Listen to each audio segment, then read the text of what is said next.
Hey guys, it's Ed from TechSource and I'm here to unbox the brand new Surface Pro 3 from Microsoft.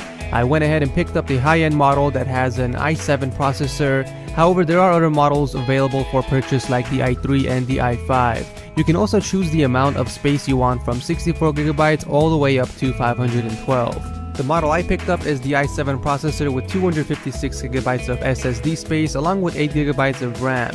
So without further ado, let's unbox this bad boy and see what's inside. For those of you that don't know what a Surface Pro is, it's essentially a tablet running Windows 8. It is supposed to compete with the MacBook Air, so I'll definitely let you know if this is a much better alternative at the end of the video. So the first thing I see inside the box is the Surface Pro itself, and my first impressions on the tablet is that it's super light. It has a premium feel to it, although I would have liked to see thinner bezels on the tablet, but anyways, moving on with the unboxing. They do provide a quadruple A battery for the Surface Pen, and there are some paperwork including a quick start guide which I won't go over. This here is an aluminum Surface Pen and it actually has some pretty cool features which I will go over later in this video. Removing the flap on the right side of the box are where the charging cables are included. The AC adapter cable followed by the power brick, which also has a built-in USB port that I thought was a pretty neat implementation. The charging is done by inserting these magnetic prongs on the side of the tablet, and it's really convenient because you can insert it either way. So before I turn on the device, I'm gonna quickly go around it and show you guys the buttons and ports. So starting on the bottom, you can find the ports needed to connect an accessory such as a detachable keyboard, which is strongly recommended when using the Surface Pro 3. Moving towards the right side of the tablet, we can find the charging port, USB 3.0 and display port. On the top of the tablet is where the power button is located, and on the left side you can find the volume buttons and the headphone jack. There is also a micro SD card slot hidden under the flap. On the front of the tablet we have a 5 megapixel front facing camera that can shoot in 1080p along with a front mic and an ambient light sensor.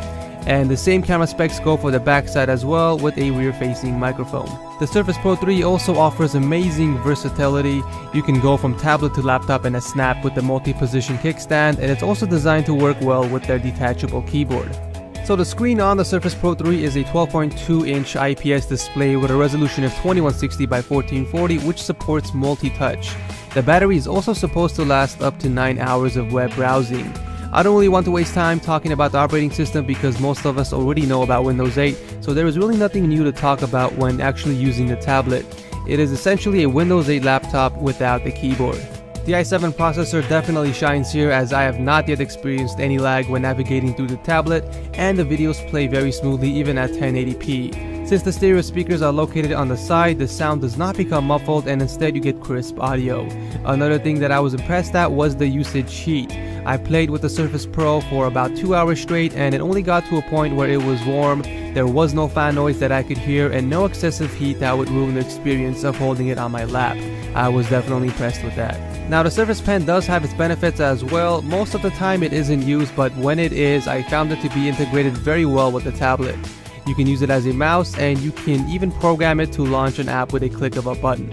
Accuracy wise, it is probably the most accurate pen I have used to date. Given my drawing skills are horrible, I think that this is probably the best drawing of Vegeta that I've ever done using a tablet pen. One of my absolute favorite features of Windows 8 that works so well with this tablet is the split screen option. I can easily multitask and get work done while at the same time watching a video. You can even adjust the window size for the appropriate setting that fits you. If you want to swap to previous tasks, just simply swipe from the left horizontally, and if you want to close the tasks, then you can swipe downwards from the same location. So the Surface Pro 3 does have a camera, and this wouldn't be a review without me testing them out, so here are a few sample pictures I took with it.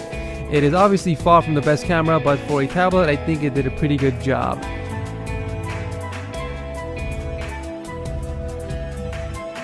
Here's a sample of the video that I took with sound.